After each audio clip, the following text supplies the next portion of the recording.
미래를 보는 창 JTB. 안녕하세요. JTB J입니다. 오늘은 연준 코너에 몰렸나라는 제목으로 어제 좀 이슈가 됐던 그 연준 의장의 발언에 대해서 여러분들과 이제 소통을 하려고 하는데요. 일단 그 11월 중순이었죠. 얼마 안 됐습니다. 이런 기사가 있었죠. 그 파월 내년부터 모든 FOMC 금리 인상 대비해야. 이게 제가 54번 영상 때 소개해드린 내용이거든요. 11월 그 14일 날 그 미국 경제는 여전히 강력하지만 내년에 역풍을 맞을 수 있다고 경고했다. 그리고 내년부터는 매번 열리는 통화정책 회의마다 금리 인상 가능성을 대비해야 할 것이라고 밝혔다. 이게 핵심 내용이었습니다. 그리고 이렇게 발언을 하고 나서 뭐 얼마가 지나지 않았는데 또 갑자기 약간 태도가 바뀌었죠. 갑자기 중립금리 바로 밑에 있다라는 그 발언을 하면서 시장의 그 반등의 재료를 선사를 했습니다. 그래서 이와 관련돼서 조금 정리가 잘 된 기사가 있어서 같이 소개를 해드리고 이야기를 이어나가겠습니다. 이제 연합인포맥스 기사였고요. 제롬 파월 연준 의장의 최근 발언에 대해 이는 주식시장에 자신의 카드를 내보인 것이라고 월스트리트 저널이 진단했다. 월스트리트 저널은 29일, 어제입니다. 파월 의장이 이코노미 클럽 연설에서 현 금리 수준이 중립금리 바로 밑에 있다고 언급한 것은 주식시장 띄워주기 위한 것이었다고 분석했다. 파월의 발언은 지난 10월 3일과 비교했을 때 전혀 못쓰는 것이 아니었다는 것이다. 시장이 단지 일부만을 들이려 해서 전혀 반대의 결과를 낳은 것이라고 WSJ, 그 월스트리트 저널이 진단했습니다. 그러니까 일단 지금 시장은 반등의 재료를 찾고 싶어요. 지금 모든 투자자들이. 사실상 지금 시장의 그 모멘텀이 사라진 상태잖아요. 악재만 계속 남아있고. 그런데 파월이 이런 발언을 해 보이면서 이것이 장기적으로 어떠한 의미인지는 뒤에 제가 설명을 해드리겠지만 결과적으로 이건 나쁜 겁니다. 나쁜 건데 일단 단기적으로 반등 재료로 그냥 해석을 해버렸습니다. 그래서 월스트리트 저널에서도 시장이 단지 일부만을 들으려 해서라고 이제 판단을 했죠.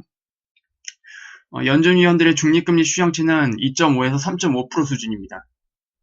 그리고 현 금리는 지금 2에서 2.25%죠. 그래서 중립금리 이제 딱 중단 평균 가격이 3%인데 지금 파월 연준 의장의 중립금리 바로 밑에 있다라고 한 것은 바로 요겁니다. 요거. 현재 연준 위원들이 추정하는 중립금리 추정치의 하단 부분을 얘기한 겁니다. 대충 3.5, 2.5 요 폭이 있잖아요. 그러면 이 폭 전체가 중립금리 영역이란 말이에요. 그런데 지금 현재는 2.25%니까 이 하단 기준으로 봤을 때는 중립금리 바로 밑에 있는 게 맞습니다. 그런데 시장은 다르게 해석을 했죠. 일단 이게 뭔지는 상관이 없고 일단 앞으로 금리 인상 별로 안 할 거다라는 그러한 그 방향으로 해석을 해서 시장을 반등을 시켰습니다. 이 내용이 좀 나올 겁니다. 따라서 파월이 지난 10월 초에 언급한 것처럼 현재 금리는 중립금리 중간값 3%에서 보면 멀리 떨어져 있다. 이게 이제 지난달에 발언을 했던 거죠. 그래서 이것에 도달하기 위해서 연준이 앞으로 3에서 4배 금리 인상을 해야 한다는 결과가 나온 거고, 그래서 12월까지 금리 인상을 하고 내년에 3차례를 하면은 바로 이 값에 도달을 한다라는 계산이었습니다. 그러나 파월이 이번에 언급한 것처럼 중립금리 추정치 범위 하단과 비교하면 현 금리는 바로 밑이다. 방금 설명을 해드렸죠. 이제 시장이 어디에 방점을 찍었느냐가 이제 전혀 반대 해석이 가능해집니다. 파월의 발언은 명백한 사실을 그저 언급한 것일 뿐이라며 다만 파월이 자신의 발언을 시장이 면밀히 주시하고 있다는 사실을 알고 있다는 것을 시장이 간과한 것으로 지적을 했습니다. 월스트리트 저널이. 그래서 파월이 의도했든 안 했든 10월 초 발언으로 주식시장은 일단 조정을 받았고 채권 금리에도 영향을 미쳤습니다. 10월 달에 그래서 이제 채권의 장기물들이 급등을 했었죠. 그리고 연준은 주식시장의 조정을 개의치 않는다는 뜻을 시사를 했지만 주가 하락은 투자 심리를 악화시키고 경기 모멘텀을 악화할 위험이 있다. 이 때문에 시장은 파월의 주식시장의 조정에 대해 어떤 힌트를 줄 것을 예상을 해왔고 실제 파월의 발언에 주가가 급등하며 파월 풋이 나온 셈이다. 파월은 단지 있는 사실을 말한 것이라며 주식시장 띄워주기에 나섰다는 사실을 부인할 수 있다. 그렇죠. 이제 어쨌든 중립금리 그 영역의 하단을 기준으로 말한 것이다. 자기는 이제 이렇게 언급하면 되잖아요. 그래서 나는 그냥 있는 사실을 얘기했다. 그렇게 빠져나갈 수 있는 구멍이 있습니다, 지금. 그리고 주가가 하락하면 연준이 개입할 것이라는 이른바 파월풋을 당연시할 경우 이는 오히려 더 큰 위험을 가져올 수 있기 때문이다. 그래서 그냥 사실을 말한 것뿐이다. 뭐 이런 식으로 이제 빠져나갈 수 있는 구멍이 일단 지금은 있습니다. 그럼에도 월스트리트 저널은 연준이 금융 불안을 촉진하길 원하지 않고 있다는 점에서 주식시장에 자신의 카드를 내보인 것이라 분석했다. 이미 여기서 누구도 다 알고 있을 거예요. 연준이 어떻게든 지금 상황을 계속 끌고 가려고 하는 시장의 그 붕괴를 최소한 늦추려고 하는 그러한 발언을 이제 내놓은 거죠, 사실상. 기존의 발언은 뭐였습니까? 미국 경제는 굉장히 탄탄하다.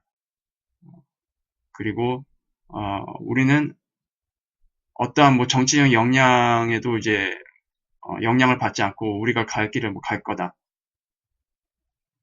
그리고 11월 그 중순에 그 나왔던 내용처럼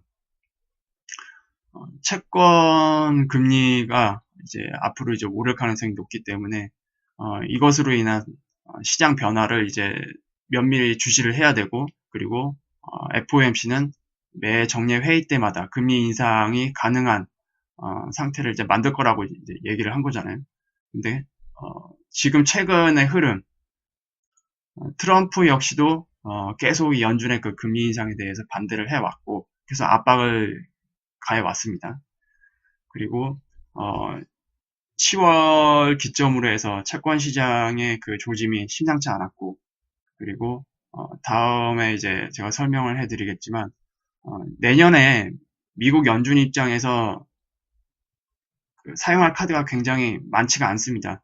일단 채권에 대한 수요가 굉장히 떨어질 것이 뻔하기 때문에 어찌됐든 연준 의장 입장에서는 금융시장을 최대한 안정화시키고 이것을 좀 더 길게 끌고 가고 싶어하는 그런 마음이 이번에 조금 들킨 게 아닌가 생각이 듭니다.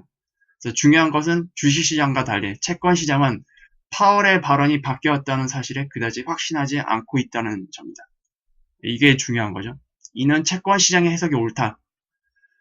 연방기금 금리 선물시장에 반영된 내년 두 차례 금리 인상 가능성은 37%에서 32%로 하락했고 채권 금리도 떨어지긴 했지만 주식시장만큼은 크게 반응하지 않았다. 월스트리트 저널은 이제 파월이 연준이 지표에 의존할 것이라는 점을 반복해 강조한 점은 거의 보도되지 않고 있다며 이것이야말로 연준이 경제가 중립금리 수준에 가까워졌는지를 판단할 때 유일한 수단이 될 것이라고 조언했다. 파월의 뻔한 말이 아닌 지표를 보라는 것이다. 이게 핵심이죠. 그래서 결국 채권 시장이 중요하다는 이야기입니다. 채권 시장. 결국 채권 시장이 중요하다는 이야기고 이제 좀 정리를 해보겠습니다. 제가 이제 저번에 말씀드렸죠.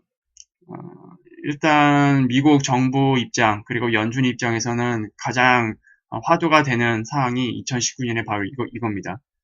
미국 국채 매입 자금이 계속 증가할 수밖에 없는 환경이 만들어지고 있고 2019년에는 이만큼 크게 상승하는 비용 부담이 있습니다. 정부 입장에서. 그리고 20의 양적 완화 종류로 외국인 투자자들의 그 채권 수요가 더 떨어질 수 있다는 환경이 지금의 상황을 만들었고요. 그리고 연준의 금리 인상이 어쨌든 계속 진행이 될 겁니다. 어제 발언이 나왔다고 해서 12월 금리 인상 가능성이 낮아진 게 아니에요. 여전히 높습니다. 그리고 어쨌든 이러한 환경들은 결국 매수 주체가 실종이 될 수밖에 없는 거라고 제가 말씀을 드렸죠. 그래서 현재 가장 부담이 되는 건 장기물이에요. 장기물, 10년물. 2018년 하반기부터 지난 2008년부터 시작됐던 양적 완화에 10년물이 만기가 돌아오기 시작하잖아요. 그래서 현재 가장 부담이 되는 건 이제 장기물 채권입니다.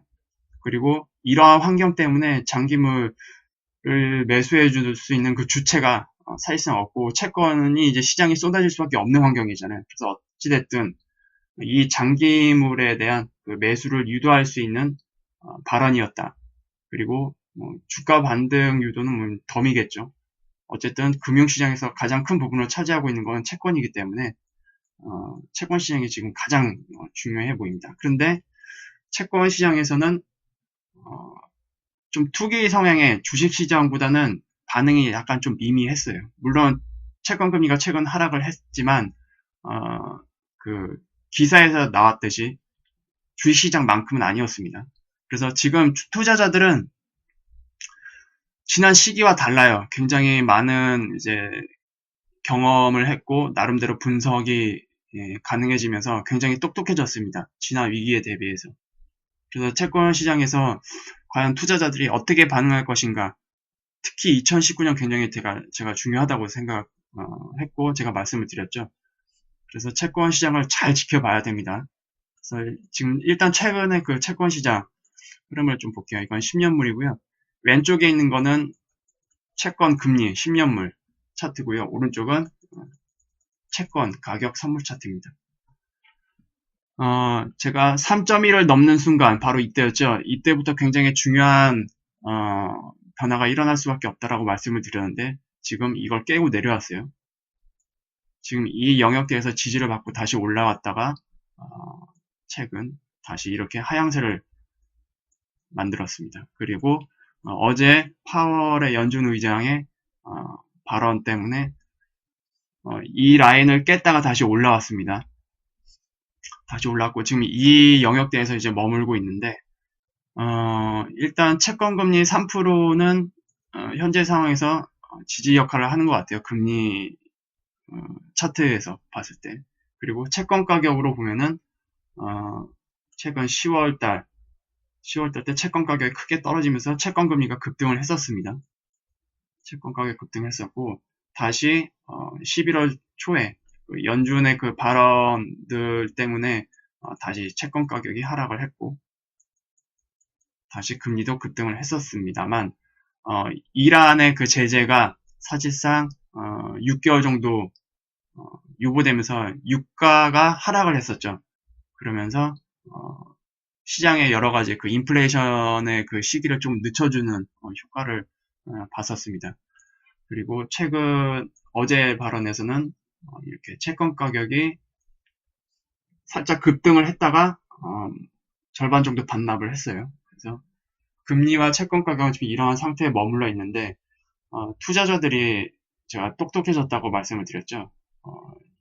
파월 연준 의장의 그 발언을 과연 어떻게 해석할 것인가가 이제 사실상 채권 차트에서 명백히 나타날 텐데 어제 발언 하나 가지고 앞으로의 흐름이 뭐 좌지우지 된다 이건 절대로 없습니다. 어제는 그냥 단발성 이벤트입니다. 그리고 지금 말씀드렸듯이 중립금리의 그 영역 이거는 어떻게 해석할 것인가는 시장에 따라 달려 있습니다. 금리는 어쨌든 시장이 정하고요. 그런 시장 환경에 따라서 연준이 금리를 따라갈 수밖에 없습니다.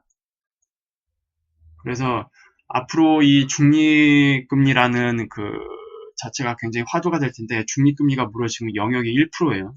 1%라는 거는 0.25%씩 인상을 했을 때 1년치 총 4회에 해당하는 부분입니다. 그래서 금리의 인상을 앞으로 그 시장 환경에 따라서 중립금리가 여기가 될 수가 있어요. 여기가 될 수도 있고 그리고 뭐 3이 될 수도 있겠고 그렇겠지만 현재 2.5%라는 거는 현재 추정치만 가지고 판단을 한 겁니다. 추정치만 가지고 이 하단을 기준으로 중립금리 바로 밑에 있다라는 발언이고, 여러분들이 이거를 헷갈려 하셔서는 절대로 안 되겠습니다. 그리고 어쨌든 어제는 그냥 립 서비스라고 보시면 돼요. 현재 금리 인상에 대해서. 그리고 그런 금리 인상에 대한 시장에 대한 최근 하락들, 이런 것들이 어찌됐든 한번 조금 스펀지 역할을 해줘야 하는 시점이 된 것 같아서, 그렇게 파월 연준 의장은 시장의 부담을 줄여준 발언을 한 것으로 저는 생각이 됩니다. 그리고 어제 추가적으로 파월 의장과 더불어서 트럼프도 그 미중 무역 전쟁에 대해서 한 발 빼는 그런 발언을 했었죠. 그래서 어쨌든 미중 무역 전쟁은 앞으로 더 장기화될 수밖에 없다. 이렇게 될 경우. 어느 정치권에 있는 사람도 자기 임기 내에 붕괴가 일어나는 걸 원하지 않습니다. 어쨌든 최대한 끌고 가려고 할 수밖에 없죠. 그래서 지금 트럼프 입장에서도 미중 무역 전쟁을 숨고르기를 할 수밖에 없는 상황에 몰렸다. 그리고 유가 관리도 해야 되죠. 유가를 높이게 되면은 이거는 바로 물가 상승과 연결이 되어 있기 때문에 연준의 그 중립금리가 올라갈 수밖에 없습니다. 그 기준이. 그래서 트럼프는 유가에 대해서도 계속 하락시킬 수 있는 그러한 정치를 할 수밖에 없을 것 같아요. 그래서 이란의 그 금수 조치도 사실상 6개월 유보를 시켜준 게 바로 이러한 것들이죠. 그리고 6개월 뒤에 어떻게 될지도 한번 지켜보면 될 것 같습니다. 그리고 연준에 대한 금리 인상에 대해서는 계속 이제 비판을 하고 있었죠. 그래서 일단 트럼프는 뭐 미중 무역 전쟁에서 이러한 좀 한 발 뒤로 빼는 그러한 이제 숨고르기로 이제 들어갔고, 그와 반대로 제가 댓글로 한번 언급을 해드렸는데, 이번 GM 사태 때문에 트럼프가 계속 만지작거렸던 카드잖아요. 자동차 관세. 계속 만지작거렸던 카드입니다, 이게. 자동차 관세는. 유럽도 있고, 뭐 아시아 쪽도 있고. 그래서, 미중 무역 전쟁을 잠시 뒤로 물러놓는 대신 자동차 관세 쪽으로 포커스를 맞출 가능성도 있습니다. 사실상 미중 무역 전쟁을 밀어놓고 이쪽으로 간다고 해도 똑같습니다. 자동차 관세 같은 경우는 전 세계를 대상으로 하는 거기 때문에, 물론 트럼프가 뭐 영역을 정하겠죠. 뭐 어느 나라부터 시행할지는 모르겠습니다만, GM 사태 덕분에 자동차 관세 카드를 슬슬 꺼내들 가능성이 굉장히 높은 상황으로 가고 있습니다. 아마 이거는 이제 내년에 나오겠죠. 일단 연준이 이제 이러한 그 발언으로 채권, 그 장기물, 특히 장기물 채권 가격이 상승을 했습니다. 그래서 지금 이거는 오늘이거든요. 오늘 가격입니다. 오늘 실시간 가격인데 10년물 금리 같은 경우는 3.028까지 내려왔어요. 3.028까지 지금 내려왔고 2년물 같은 경우에는 2.809. 그래서 현재 장단기 금리차가 무려 0.219. 이제 반올림하면 0.22라고 보시면 됩니다. 0.22까지 확 내려왔습니다. 지금 그 연준 입장에서 채권 금리를 인위적으로 이제 조절하려고 한다. 그리고 금리 인상을 안 하려고 한다. 아니면 최소화하려고 한다면 바로 그것은 장단기 금리 역전을 허용하게 되는 겁니다. 굉장히 딜레마죠. 시장 법칙에 맞게 시장이 정하는 시장이 정하는 그 금리대로 연준이 응할 것인가, 또는 이렇게 되면 결국 시장이 굉장히 악영향을 미칠 수밖에 없고, 이미 우리 그 경제 상태는 그다지 좋은 상태가 아니라는 건 제가 계속 말씀을 드렸습니다. 그래서 결국 터질 게 터지는 그런 흐름으로 가는 것인지, 아니면 시간을 조금 늦추더라도 이 시장의 그 하락을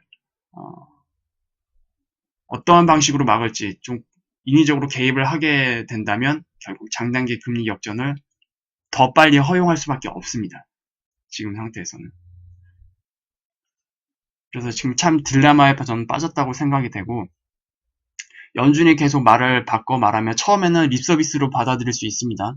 하지만 이것이 계속 반복되다가는 시장의 신뢰를 잃을 수가 있습니다. 그럴 때는 엄청난 후폭풍이 일어날 수밖에 없고요. 앞으로 여러분들이 제가 지켜보셔야 될 건 제가 계속 강조를 해드리잖아요. 채권 시장. 특히 10년물 채권 시장을 좀 잘 지켜보셔야 될 것 같습니다. 주식시장 같은 경우에는 투기 자본의 성향이 강해서 이랬다 저랬다 바로바로 이제 급등하고 바로바로 하락하고 이러한 성질이 있습니다. 하지만 채권 시장은 스마트 머니가 움직이는 곳이죠. 굉장히 큰 자금이 움직이는 곳이기 때문에 그렇게 주식시장처럼 이리 갔다 저리 갔다 할 수가 없습니다. 그래서 채권 시장에 주는 그 시그널을 더 주목을 해야 되고요. 그리고 파월 연준 의장의 그 발언에 여러분들이 이리 갔다 저리 갔다 휘둘릴 필요가 없습니다. 어차피 그 말장난에 불과한 거기 때문에 팩트는 변하지 않습니다. 기준 그 금리는 결국 시장에 정하는 그 시장 환경에 따라 갈 수밖에 없고요. 그리고 파월 연준 의장이 말했던 어제 발언했던 중립금리 바로 하단에 있다라는 것은 결국 현재 그 연준위원회가 예상하고 있는 중립금리 하단 영역 기준으로 봤을 때 중립금리 하단에 있다라고 얘기한 것이다. 그리고 상황은 변하지 않았다. 어찌됐든 중립금리의 그 영역은 이건 변하지 않았어요. 아직. 요것만 가지고 그냥 이렇게 말한 겁니다. 이걸 거꾸로 말하면 이렇게도 말할 수 있는 거예요. 우리는 이제 상단을 기준으로 말하면 중립금리로부터 굉장히 멀어져 있다라고도 말할 수 있는 겁니다. 이 영역 자체가 현재 예상치가 변하지 않았기 때문에. 그러니까 한마디로 말장난이에요, 말장난. 그리고 연준위원회가 예상하는 중립금리 영역은 이거잖아요. 2.5에서 3.5. 이거는 위원회에서 예상하는 추정치고요. 시장이 실제적으로 이제 바라보는 그리고 앞으로 인플레이션은 일어날 수밖에 없습니다. 인플레이션은 일어날 수밖에 없는데 시장 환경에 만드는 금리가 있잖아요. 시중 금리라고 이제 이해를 하시면 되는데 과연 시중 금리와 연준의 기준 금리 이제 다시 써드릴게요. 시중 금리와 기준 금리 이 격차를 과연 연준이 잘 좁혀서 시장에 순응할 것인가? 이게 가장 키포인트입니다.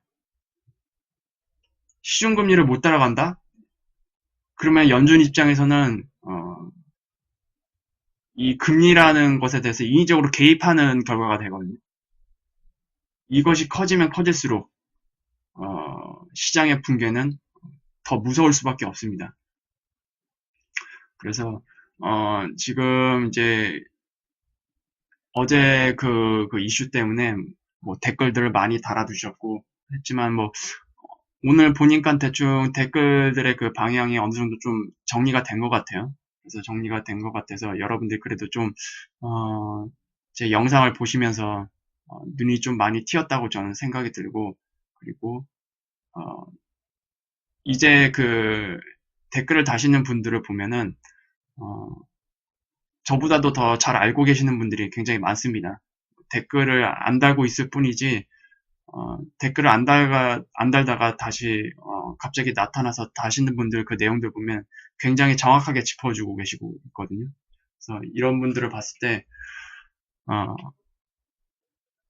지금의 상황이 갑자기 급변할 가능성은 없다. 이렇게 보시면 될 것 같고요. 장기적으로 봤을 때 어쨌든 2019년부터 시장에 가지고 있는 그 위험성이 더 드러날 수밖에 없는 상황이라는 것은 변함없는 팩트가 맞다고 저는 생각이 됩니다. 그래서 오늘 영상은 이 정도로 정리를 하겠고요. 주말이죠, 이제. 미세먼지도 많은데 건강관리 유의하시고요. 주말 잘 보내셨으면 좋겠습니다. 오늘 영상은 이렇게 마무리하도록 하겠습니다. 유익한 영상이 되셨다면 구독, 알람, 좋아요 부탁드리고요. 다음 영상 때 다시 찾아뵙도록 하겠습니다. 감사합니다.